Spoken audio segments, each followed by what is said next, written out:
अगर पति कद्र करता तो ऐसा ना होता। स्नेहा बहू, हमारी चाय कहाँ है? जीजी भी बैठी हैं इंतज़ार में। सासू माँ चिढ़ते हुए बोली, भाभी मेरा सूट प्रेस नहीं किया आपने? ननद भी चिल्लाई, अरे भाभी यह क्या नाश्ता बना दिया? मुझे तो आलू के पराठे खाने थे। देवर बोला, मेरी ब्लू वाली शर्ट का बटन टूट गया है, आकर लगा दो। पति देव ने कहा। चारों तरफ से परिवार वालों की आवाज़ सुन स्नेहा ने रसोई में साड़ी का पल्ला कमर में डाला और तेजी से हाथ चलाने लगी। वो बेटी पीहू का लंच तैयार कर रही थी, उसे बस स्टॉप पर छोड़ने भी जाना था। ये लीजिए माँ जी, आप लोगों की चाय बिस्किट। दीदी आपका सूट प्रेस नहीं कर पाई, आप दूसरा पहन जाइए। और भैया आज ज़रा देर से उठी थी, आज सादा पराठा और दही अचार ही है। और सौरभ जी, बटन में बाद में लगा दूंगी, अभी अलमारी से दूसरी शर्ट उठाकर पहन लीजिए। कहते हुए स्कूल बैग और बॉटल गाड़ी की डिक्की में रख वो पीहू को बस स्टॉप छोड़ने निकल गई। स्नेहा पहले ही ऐसे बिल्कुल नहीं थी। घर में किसी के मुंह से बात निकलती नहीं थी कि वो पूरा कर देती थी। सास, ननद, देवर सब कुछ करने पर भी खुश नहीं रहते थे। बहुत सोचने पर उसे समझ आया कि वह सबके लिए कितना भी कर ले, पर किसी को उसके काम की। इसीलिए अब वह सबकी फिक्र छोड़ अपने बारे में सोचने लगी। सबसे प्यार करने के साथ वो खुद से प्यार करने लगी। जहाँ पहले दिन भर घर के कामों में लगी रहती थी, अब अपनी बेटी पीहू के साथ कुछ वक्त अपने लिए भी निकालने लगी। देखा जीजी, कैसी हवा की रफ्तार से आती है और तूफान मेल बनकर चली जाती है। ना किसी की सुनती है, ना किसी का ध्यान रखती है। हमें तो बहुत ही खराब बहू मिली है। सास विमला जी हाथ नचाते हुए अपनी ननद अनीता जी से बोली, जो 2 दिन पहले अपनी भाभी से मिलने आई हुई है। हाँ अनीता बुआ, भाभी तो कोई काम कर ही नहीं पाती है। एक सूट प्रेस करने को बोला था उनसे, इतना भी नहीं होता। देवर गौरव भी कहाँ पीछे रहने वाला था। वह भी तुनकते हुए बोला, पहले तो हमारी फरमाइश पर सब कुछ बना दिया करती थी, मगर अब घर में घास फूस खाना ही मिलता है। मुझे तो समझ नहीं आता कि घर में रहकर आखिर यह करती क्या है। पतिदेव सौरभ जी भुनभुनाते हुए बोला, पहले तो मेरा सामान हाथों में देती थी और अब कहती है खुद ढूंढ लो। अरे ऐसी पत्नी होती है भला? मैं तो तंग आ गया हूँ। और शाम होते होते तो दुनिया भर के दर्द मर्ज जाग जाते हैं मैडम के अंदर। सर दर्द, कमर दर्द, कभी पैर दर्द, कभी भी कुछ नज़र नहीं आती, ऐसी शक्ल बना रखती है घर में जैसे जेल खाने में कैद हो। अरे काहे का जेल खाना बेटा, तूने तो उसे स्कूटी दिला रखी है, हवाई जहाज कभी भी उठाकर घूमने निकल जाती है महारानी।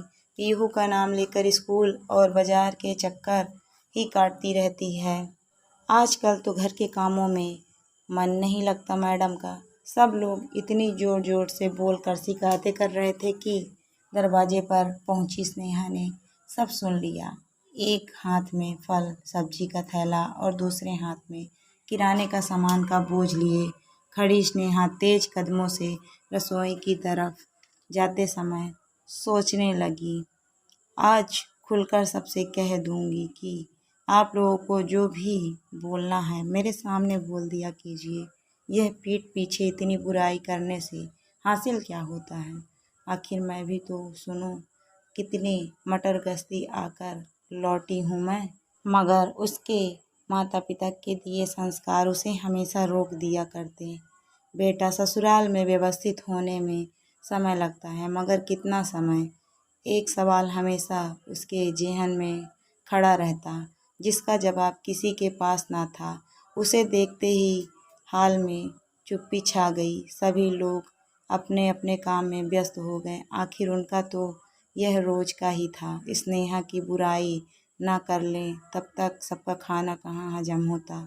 6 साल पहले जब स्नेहा घर में बहू बनकर आई थी, बहुत समझदार और खुश मिजाज लड़की थी।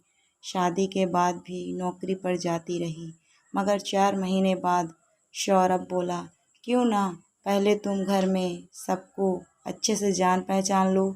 मेरे भाई बहन भी छोटे हैं, माँ से अब काम नहीं होते। तुम्हारे ऑफिस की भाग दौड़ में घर में काम अधूरे छूट जाते हैं, कोई खुश नहीं रहता। तुम कुछ ब्रेक लेकर देख लो। वो ब्रेक आज 6 साल बाद भी खत्म नहीं हुआ, क्योंकि व्यस्तता बढ़ती ही चली गई। एक के बाद एक जिम्मेदारियां उस पर थोप दी गई। घर के सारे सदस्य आराम फरमाने लगे और वह अकेले घर के सारे काम संभालने लगी। फिर पीहू के बाद तो कैरियर पर फुल स्टॉप लग गया। देखा जीजी कैसे काम से जी चुराती है, जब तक 4 बार आवाज़ न लगाओ सुनती नहीं है। अरे भाई, ससुराल में तो ससुराल की तरह ही रहा जाता है। क्या हो गया जो ननद देवर के 2-4 काम कर दिए तो, और पति का काम तो पत्नी को ही देखना होता है। सास की सेवा तो बहू का फर्ज होता है, इसमें कौन सी नई बात हो गई। हमने भी तो किया है अपने ज़माने में, फिर अब इनकी बारी आई तो ये काम चोर करने लगी। भाभी, अगर आपको बुरा न लगे तो आपसे बात कहूँ। स्नेहा कुछ गलत नहीं कह रही है, आपने भी तो उस पर पूरे घर की जिम्मेदारी डाल रखी है। आप रसोई में जाती नहीं, नीता खुद से अपना कोई काम नहीं करती, क्योंकि वो कॉलेज जाकर बहुत बड़ा एहसान जो करती है। गौरव, उसे तो शर्म नहीं आनी चाहिए, वह अपनी भाभी से किस तरीके से बात करता है। उसे भी 6 साल हो गए हैं घर में, कब तक इन लोगों की फरमाइश पूरी करेगी। कल को गौरव और नीता की भी शादी होगी। अब इन्हें तरीके से रहना चाहिए, अपनी भाभी का थोड़ा हाथ बटाना चाहिए, ना कि सबके बीच में अपनी भाभी की बुराई करनी चाहिए। और एक बात, आज तो यह अपनी भाभी के बारे में ऐसा बोल रहे हैं, कल को जब इनकी बारी आएगी तो ऐसे गुल खिलाएंगे जिसका आपको अंदाजा भी नहीं है।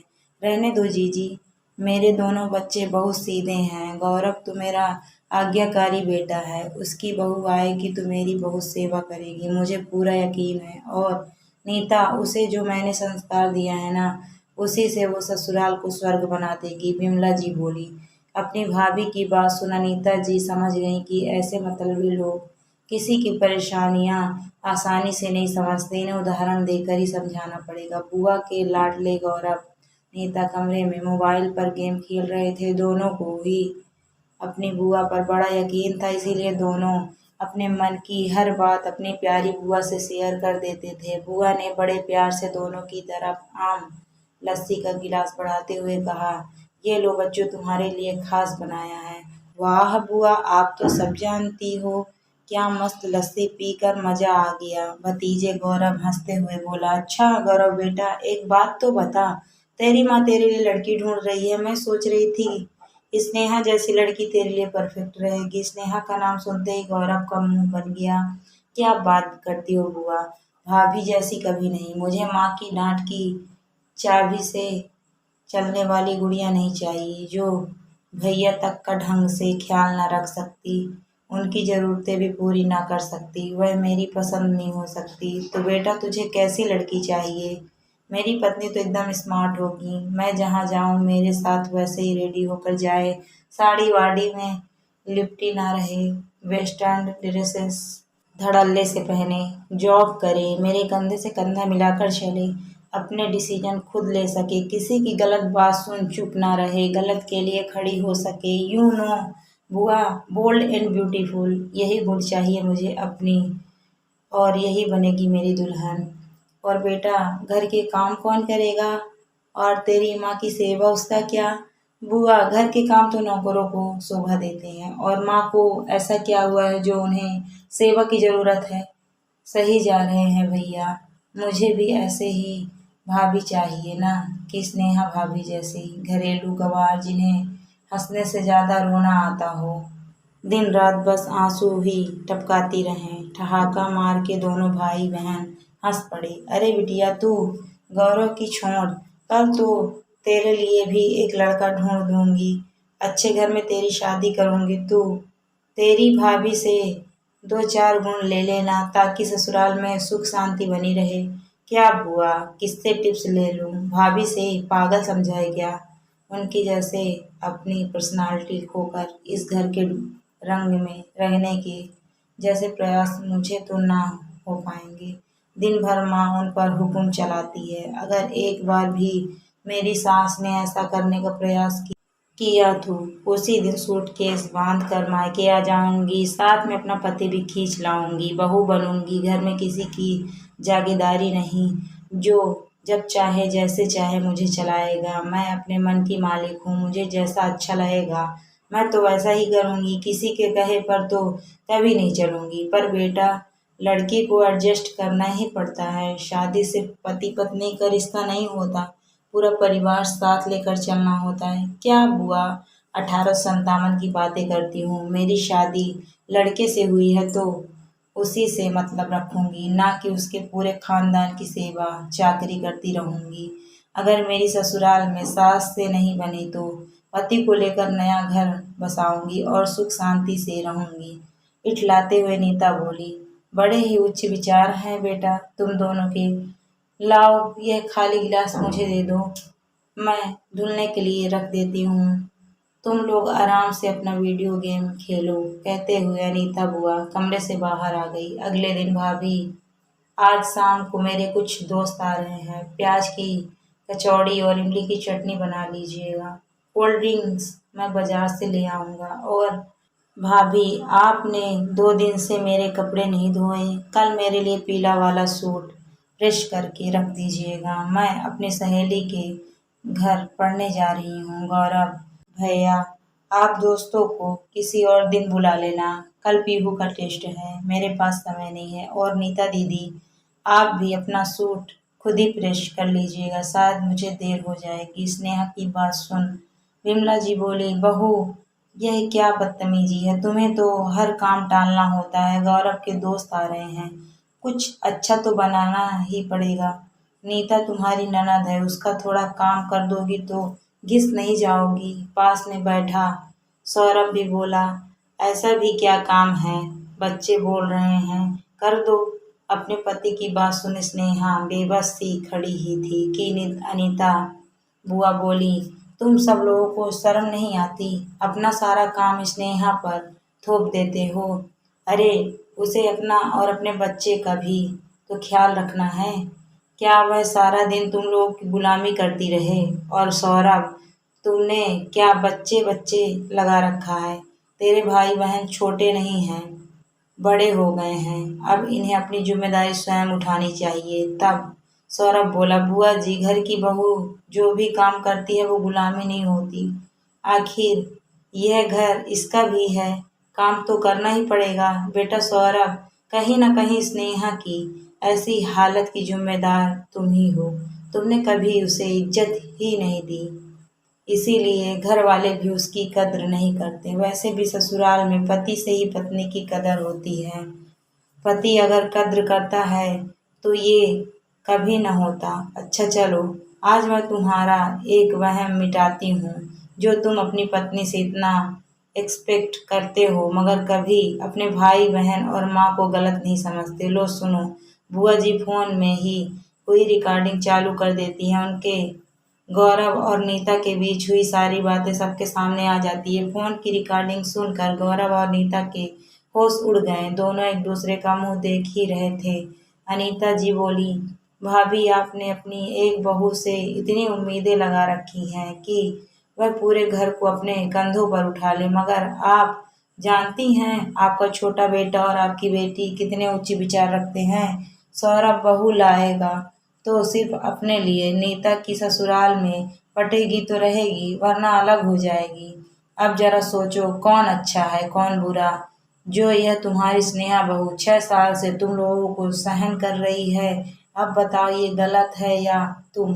किसी के पास बोलने को कुछ नहीं था। तब सौरभ को अपनी गलती का एहसास हुआ और वह बोला, मैं ही तुम्हारा गुनहगार हूँ। जब पति होकर मैंने तुम्हें मान सम्मान नहीं दिया तो फिर मेरे छोटे भाई बहन कैसे देते? जिन लोगों के लिए मैंने तुम्हारी खुशियाँ और तुम्हारी नौकरी दांव पर लगा दी, आज वह तुम्हें सिर्फ एक काम वाली समझकर काम निकालते हैं, तुम पर हुक्म चलाते हैं, जिसमें मेरी पूरी राय रहती है। मुझे बड़ा होने के नाते इन दोनों को समझाना चाहिए था कि भाभी समय पर तुम्हारा सहयोग देने के लिए है, सारा समय तुम्हारी गुलामी करने के लिए नहीं। अब से गौरव और नीता अपना सारा काम खुद करेंगे, साथ में तुम्हारा हाथ बाजार के कामों में बटाएंगे, क्योंकि जल्द ही तुम अपनी नौकरी दोबारा शुरू करोगी। पीहू को देखने की जिम्मेदारी मेरी माँ की होगी। स्नेहा अनीता बुआ को मन ही मन में आभार प्रकट करती है। Thank you for watching my